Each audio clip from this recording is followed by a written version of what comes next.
The expectations this year any different to the last 3 or 4 years you've played here? Yeah, a bit different. Obviously, I need to be pretty patient with myself and not expect too much. But you never know. I mean, I've done a lot of training the last few months. It's just I haven't played many matches, so you know, if somehow I can work my way into the tournament and feel a little bit better every day, then I might start to raise those expectations. But for now, they're not going to be obviously as high as they were the last few years, and just concentrate on my first match.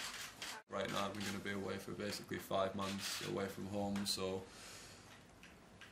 but when I was away from that, when I wasn't able to do the travelling, you start to miss it. So, I'm looking forward to the year, and hopefully I can get myself back to 100% soon.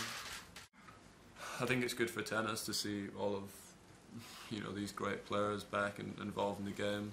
And a lot of people talk only about the guys that have won slams, but there's a lot of top players, guys like Grosjean and Ljubicic, those sorts of guys that have been top 4 or 5 players in the world before and played in semis and stuff of slams. So it's great to have them all around.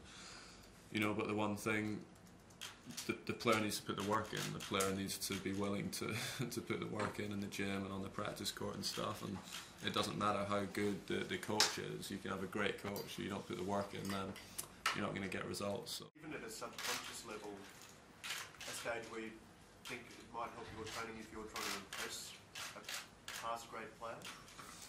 Yeah, I think, look, I mean, that's definitely there at the beginning of the relationship. I mean, it's kind of like,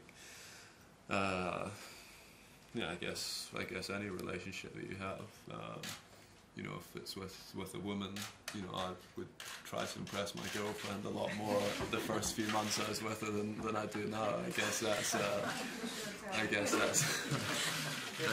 natural, but yeah, I guess it's the same with Ivan. The first few months when I was working with him, yeah, you're kind of nervous going into practice sessions and stuff, and that's that's a good thing. It shows that you care and want to impress them. But then over time, you get used to having them around, and it's not quite the same. But I think that happens in a lot of different relationships. 40 degrees is the difference between 32 degrees or whatever it is in Florida, or 28 degrees and 40. It's a huge difference. It feels very different on the court. The court just gets so hot. And the air is extremely hot as well. I mean, in Miami there tends to be a breeze. Here when it's 40 degrees it can be calm. The air feels warm in your face. Your legs and your feet burn. And no, I mean, the stuff that I do there helps, but you can't prepare for that heat. It's very tough.